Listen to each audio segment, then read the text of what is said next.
एक सौंकार था, उसके 7 बेटे और एक बेटी थी। तो सौंकार की 7 बहुएं और बेटे की भी शादी हुई थी और दिवाली पर वो अपने मायके आई हुई थी। दिवाली की पूजा, दिवाली की तैयारियों में, साफ सफाई में उसकी बहुएं मिट्टी लेने गई हुई थी। तो जो बेटी थी वो भी उनके साथ गई। जब मिट्टी खोद रहे थे तो जो सेठ की बेटी थी उसने जो मिट्टी खोदी तो उस राहु का बच्चा था वो उससे मर गया। जो सुहाऊ की मां थी उसने क्रोधित हो गई, कहा मैं तुम्हें श्राप दूंगा, मैं भी तुम्हारी कोख बांध दूंगी। बहुओं ने, बेटियों ने बड़ी प्रार्थना की। तब सेठ की बेटी ने अपनी भाभीयों से कहा कि आप में से कोई मेरी जगह कोख बंधवा ले। लेकिन कोई भी भाभी तैयार नहीं। जो सबसे छोटी भाभी थी वो इसके लिए तैयार हो गई और उसने अपनी कोख बंधवा ली। कहते 7 दिन के अंदर जो भी उसके बच्चे थे सब मर गए।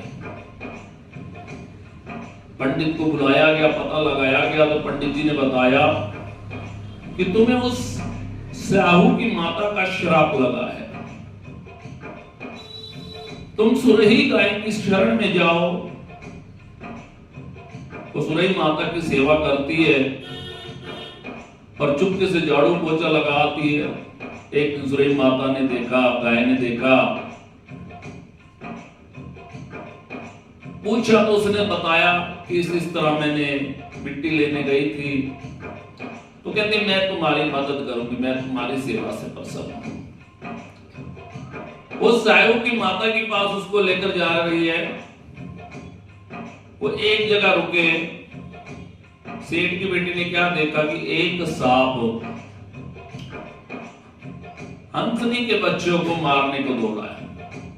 उसने सांप को मार दिया और उसकी रक्षा की। इतने में हंसनी आई, उसने खून बिखरा हुआ देखा तो उसने ये सोचा कि इन्होंने मेरे बच्चों को हानि पहुंचाई है, मार दिया है।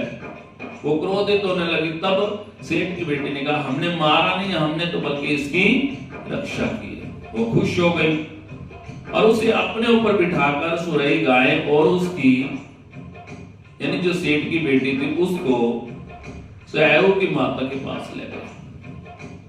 और साहू की माता की उसने सुरही की के साथ गई, वहां पर बड़ी सेवा की। तब साहू की माता जो थी उस पर प्रसन्न हो गई और उसे कुछ मांगने को कहा। तो उसने कहा कि आप मेरी कोख खोल दो। तो साहू ने की माता ने कहा तूने मुझे बहुत ठगा, पर तूने मेरी सेवा की, मैं तेरे ऊपर प्रसन्न हूं।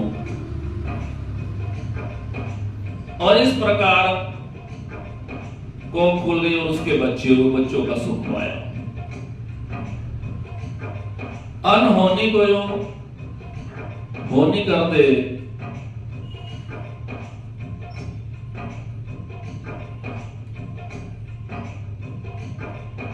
इस प्रकार जो औरतें आज के दिन अहोई माता का व्रत करती हैं, अहोई माता की कृपा से उनके बच्चों की आयु दीर्घायु होती है।